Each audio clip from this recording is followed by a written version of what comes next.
سلام عزیزان، امیدوارم که خوب باشید. میخوام یک خاطری از زندگیم بگم. من بچه که بودم یه خونه خیلی بزرگی داشتیم و این حیات خونه در طی روز عین بهشت بود. یک حیات بسیار بزرگ و یک عالمه درخت توش بود.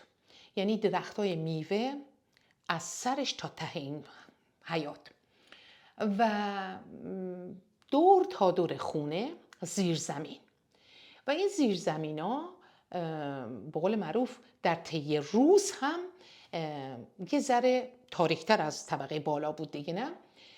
و این درخت‌ها در طی روز با این همه میوه هاشون عین یک بهشت کوچیک، زیرزمین هم دور تا دور خونه، نمیدونم بگم مثل این زاغه یا چی، ولی در هر صورت زیرزمین ها کمی تاریک بودن. بعد کلی پله میخوره و اتاقای نشیمن و خرت پرت اون بالا بودن. از بچگی نمیدونم چرا، احتمالا من یادم نمیاد که مادر من، اصلا یادم نمیاد، چون بعدها هم که خودم مثلا بزرگتر شدم و خواهر برادرهای کوچیکتر رو دیدم، تو عمرم ندیدم که مادر من موقعی که یک بچه رو میخوابونه از لولو و از گرگ و از اینکه الان یکی میاد میخوره تو الان یکی میاد تو رو میکشه و بخواب وگرنه نمیدونم آهوی میاد و یه شغالی میاد و اصلا مادرم یک خانم روستایی و بی سواد بود و من تا حالا ازش از اینجور چیزا نشنیده بودم و هر وقتم میخواست بهمون داستان بگه، خیلی جالبه، من از بچگی تنها داستانی که از این مادر جالب انگیزم یادمه همیشه داستان ازدواج، داستان پادشاه، داستان یک آدمی که رفت قورباغه رو ماچ و بوسه کرد، این قورباغه شد یک پادشاه. اینا یادم بود همیشه. و حتی وقتی که میام به خواهر برادرای کوچیکم هم مادرم قصه میگفت، من چیزی از نمیدونم گراز و خوک و عقاب و میکشه میبره میاره نشنیده بودم. یعنی میخوام بگم که تو بچگی چیزی اینجوری ترس از اینجور چیزا تو سر مغز من نبود. ولی هر وقت که شب میشد این خونه و این درختها به یک هیولاهایی تبدیل می شدن. شب که می شد من از تاریکی به طور وحشتناکی می ترسیدم، در کوچکی، نه؟ و یادمم میاد که این خونه خیلی بزرگ بود و برق رفتن ها هم وجود داشت. بعد این برق رفتن هم اینجوری نبود که یهو تو بدونی الان ساعت فلان برق میره که آماده باشی، ولی خب همیشه همه جا نمیدونم 4-5 شمع و چراغ و خرت پرت بود. و وقتی که این برق میرفت من یادمه عین یه مجسمه اینجوری میشستم، تکون نمیخوردم، نفسم هم در نمیومد تا یکی یه بنده خدایی از این برادر خواهرها بدوه بره یه جا شمع و خرت پرت بیاره و منو نجات بده. و جالبه که خواهر کوچیکترم مثل ریچارد شیردل بدو میدونست کجا شمعه و میرفت و میآورد اینا.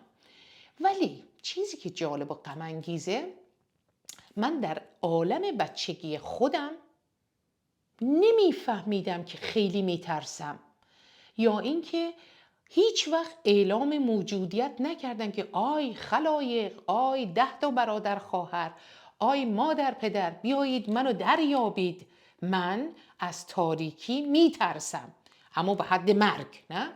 و اینکه شب که میشه این درخت‌ها واسه من نقش یه هیولا رو بازی میکنن و همونطور که گفتم مادر و یا کسی توی مغز من چیزی رو تداعی نکرده برای چیزهای ترس‌آور، نه؟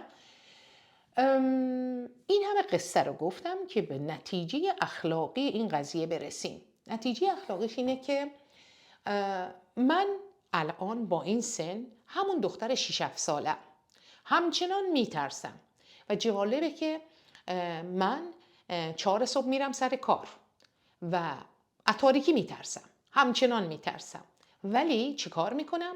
من وظیفه دارم، مسئولیت دارم، مثلا میگم باید نون بیارم و در نتیجه دائما تو زندگیم دارم ادای یک آدم قوی رو در میارم، دائما دارم پا روی اون چیزی که من ازش ترس دارم میذارم و بعد خیلی قوی هم دیگه دارم مبارزه میکنم، ولی این ترس اینجاست، حل نشده، نه؟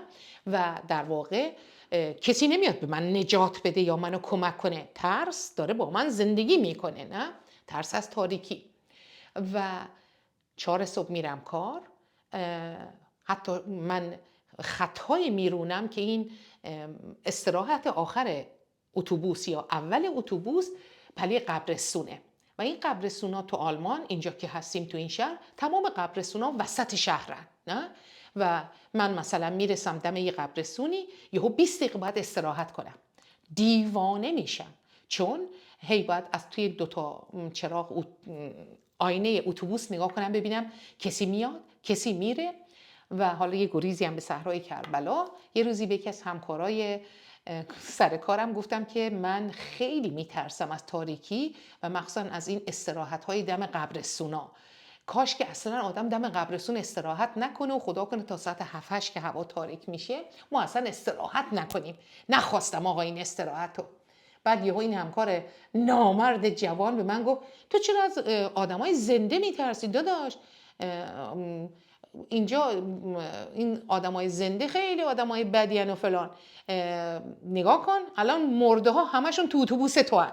وای بسم الله، خیلی حالم خوب بود، از اون خوبتر شد، نه؟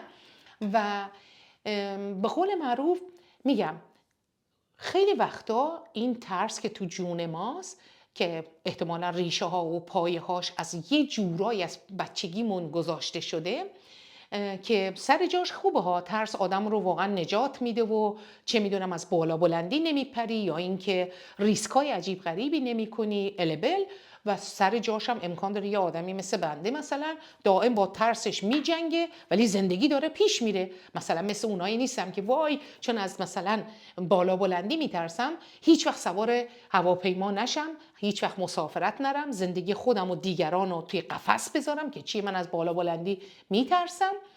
خب من در یک جهاتی میشه گفت بله به به یک رشد شخصیتی فردی کردم بدونی که خودم بفهمم، دارم با این قضیه ترس مبارزه میکنم و زندگی رو پیش میبرم.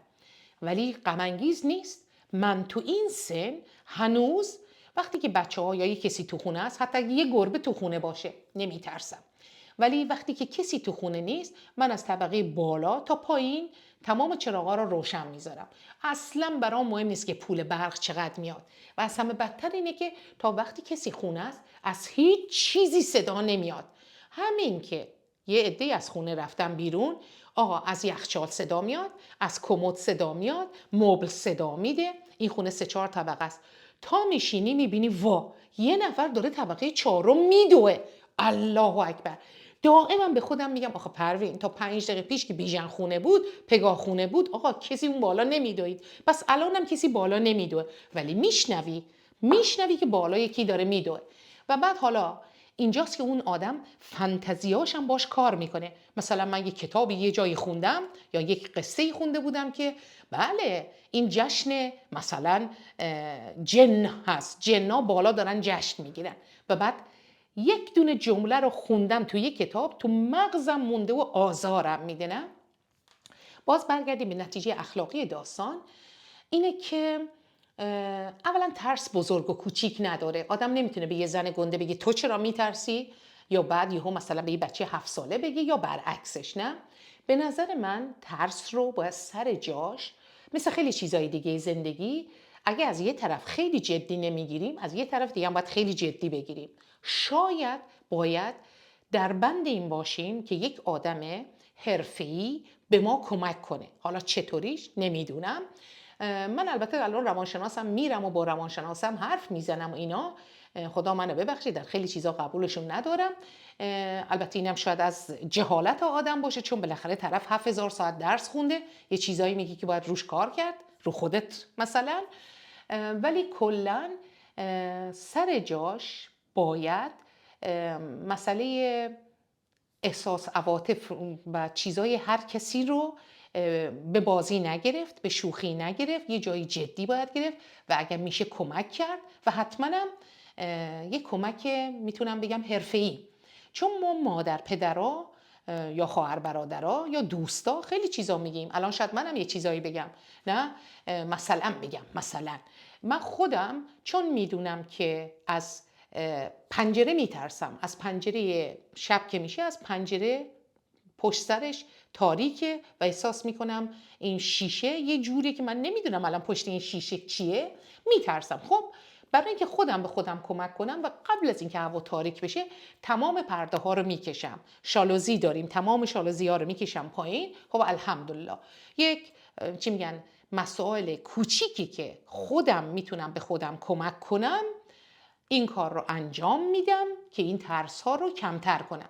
ولی در واقع شاید خیلی ها ترس های اساسی تر دارن و یا یک کسی اونقدری مثل من قوی نیستش که پا روی این ترس بذاره 4 صبح بره تو تاریکی کار کنه و دمه قبرستونی 20 دقیقه بریک کنه، استراحت کنه و بعدش هم به قول معروف با این حال که دارم میلرزم کار کنم. حتی یادم میاد که بعضی وقتا برای اینکه این ترس رو مهار کنم بکنم پرحرفی یا حرف زدن خودم یه ذره خودم رو آروم میکنه. چندین بار دست به این زدم که لایف بذارم و وقتی لایف میذاشتم مثلا میگم وای من الان میترسم، ولی الان که دارم با شما حرف میزنم احساس میکنم یکی اینجاست، تو اتوبوسم دم یک جای تاریکی وایسادم، ولی این حرف زدنم به من کمک میکنه. یعنی من خودم یه ذره راه اینو یاد گرفتم به خودم چطوری کمک کنم، خیلی هم همینطور، ولی باید یه جورایی کمک حرفه‌ای بگیریم و یه ذرم سرپوش نذاریم روی بعضی از چیزهایی که ما رو آزار میده، من جمله ترس که چیه میخوایم نشون بدیم که نداریم. و توی بعضی زمینه ها الان میخوام یک گریزی به صحرای کربلا بزنم. من که جوان بودم خیلی ریچارد شیردل بودم و نمیدونم با 18 سالگی گواهی نامه گرفتم. 20 سالگی وقتی تمام برادرها آمریکا بودن کارگرای پدرم رو با یه دونه وانت زامیات میبردم سر کار میآوردم. اصلا هم ناراحت نبودم که وانت میرونم، کارگرای پدرم رو میبرم میارم و تمام کارگرای پدرم به ما بودن رانندمز، یعنی رانندمون. خیلی باحال بود و این کار رو میکردم و به قول معروف هنری در این قضیه نمیدیدم.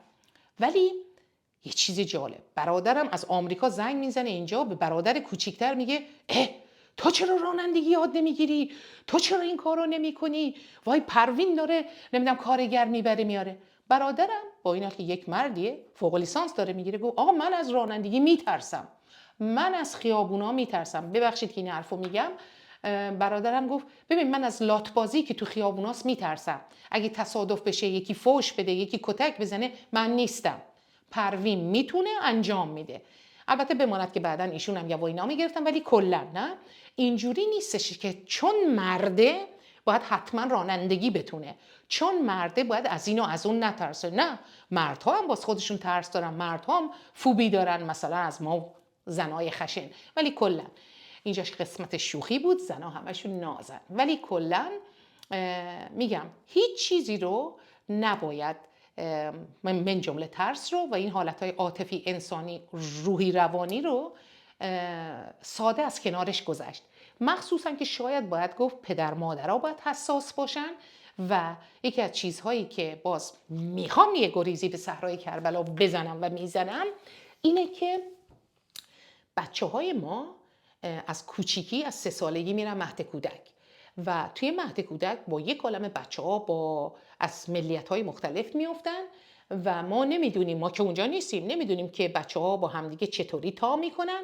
ولی مربی های مهد کودک هم خیلی مهمن. نه من یه روزی رفتم آقای بیژن علیه السلام از مهد کودک بیارم، یک دونه دختر هندی اونجا کار میکرد و به من گفتش که امروز خانم فلانی یکی از این کسایی که توی مهد کودک کار میکنه برده بود بچه ها رو توی زیرزمین مهد کودک به خاطر یه جشن عجیب غریبی که اینا اینجا دارن تخم مرغ قایم کنن این ور اون ور، نه توی زیرزمین.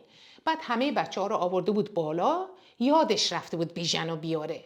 بیژن نمیدونم نیم ساعت 1 ساعت اون زیر مونده بود، انقدر گریه کرده بود که وقتی من بیژن رو آوردم بالا دیدم از اینجا تا اینجاش خیس اشکه.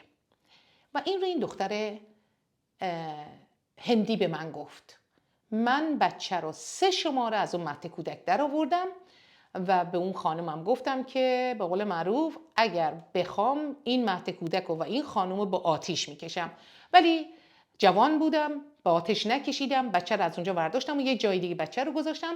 میخوام بگم اگر بچه من بیژن از اون وقت حالا اصلا ترسون نشده و البل، ولی ما نمیدونیم. من میتونم بگم که من از قصه هایی که میگم هیچ وقت از لولو و هلو برای بچه ها نگفتم، ولی ما عوامل بیرونی رو نمیشناسیم. نه معلمش چی کار میکنه، مهد کودک چی کار میکنه، بقال سر کوچه چی کار میکنه، همسایه‌مون چی کار میکنه. در نتیجه باید حساس بود، باید دقیق بود، حواسمون باید به جوجه هامون باشه و با آدمایی که دور برمون هستن و با اولین علامت هایی که شاید به عنوان میتونم بگم یک مادر با شمه مادرانش یه چیزی حس میکنیم، باید به این جوجه کمک کرد که یهو نشه 65 سال و هنوز از تاریکی بترسه و از بالا تا پایین چراغ روشن بذاره و احساس کنی که یکی طبقه بالا جشن گرفته داره میدوه.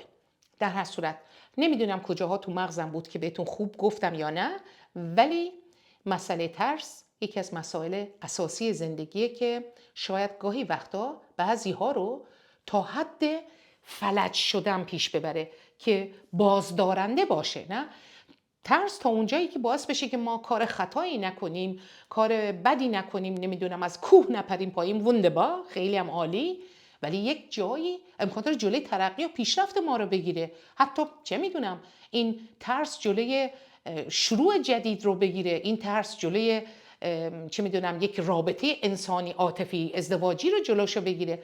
یعنی واقعا باید خودمون به داد خودمون برسیم و اگر در سنایی هستیم که نمیتونیم خودمون به داد خودمون برسیم، باید عزیزان مثل مادر پدرها و مربیا یه جورایی آگاهانه یک کمک‌هایی بدن، یک مشاوره هایی بدن.